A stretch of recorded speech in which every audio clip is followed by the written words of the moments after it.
Halo, selamat pagi. Saya Profesor Budi Wiweko. Kembali kita bertemu dalam channel bersama Prof. Iko.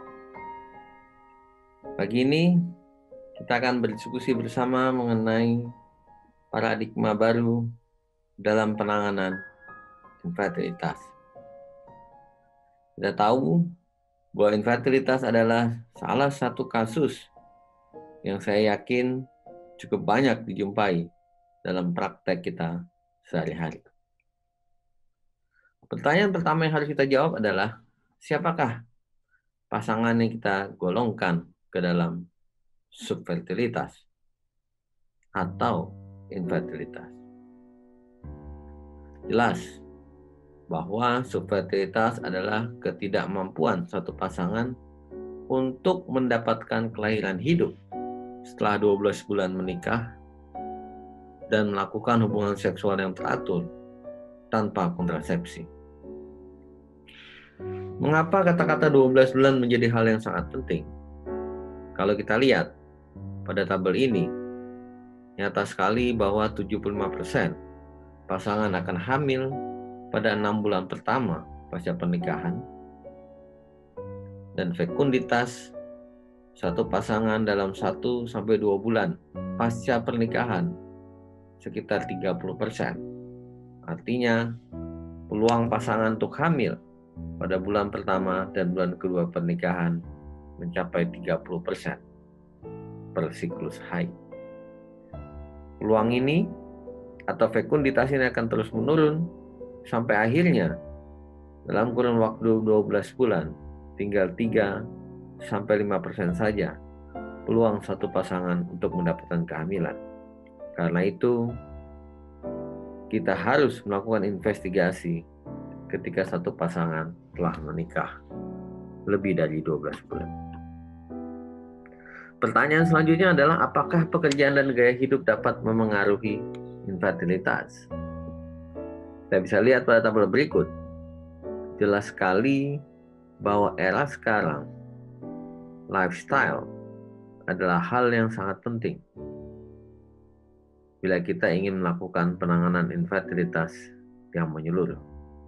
Kita bisa lihat konsumsi alkohol, merokok adalah dua hal yang sangat mempengaruhi infertilitas baik pada pria maupun pada perempuan.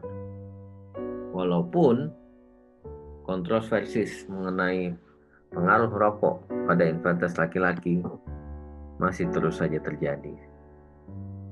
Yang kedua adalah indeks massa tubuh.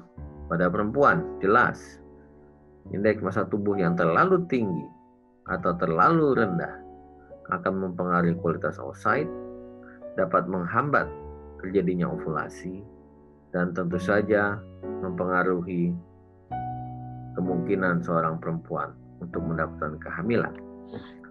Olahraga yang terlalu berat harus berhati-hati, karena olahraga yang terlalu berat dapat juga mempengaruhi kualitas sel telur, terutama pada perempuan. Bagaimana pada laki-laki? Pada laki-laki, produksi sperma pada testis, proses spermatogenesis sangat dipengaruhi oleh exposure tubuh kita terhadap temperatur yang tinggi. Bagaimana kita ketahui, testis memiliki suhu yang lebih rendah dibandingkan abdomen oleh karena produksi spermatogenesis akan sangat terpengaruh bila terjadi peningkatan temperatur atau exposure terhadap temperatur tinggi. Kita bisa lihat di sini bagaimana exposure terhadap temperatur tinggi. Laki-laki yang bekerja dalam sebagai tukang las misalkan, pengemudi angkot yang duduk di atas kap mesin, itu juga menjadi sebuah faktor resiko yang bisa mempengaruhi produksi sperma. Terpapar dengan radiasi atau kemoterapi, dua hal yang sama-sama bisa mempengaruhi produksi sperma dan juga produksi sel telur.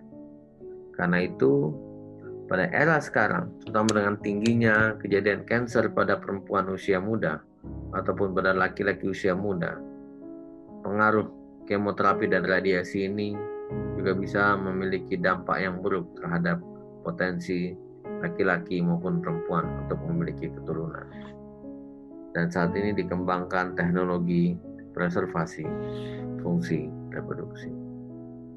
Kapan satu pasangan harus pergi ke dokter? Kita tahu bahwa satu pasangan harus bersama-sama datang pergi ke dokter untuk berkonsultasi. Mengapa? Karena saat ini paradigmanya sudah terbalik. Paradigmanya berubah. 35% penyebab gangguan kesuburan terutama adalah karena masalah faktor sperma.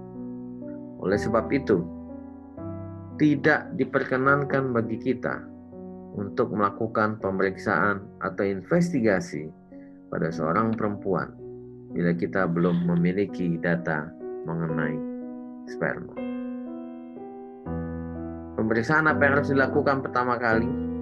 Bagaimana selanjutnya kita melakukan penanganan infertilitas? Ikutilah diskusi-diskusi kita pada sesi yang selanjutnya. Terima kasih. Sampai jumpa. Assalamualaikum warahmatullahi wabarakatuh.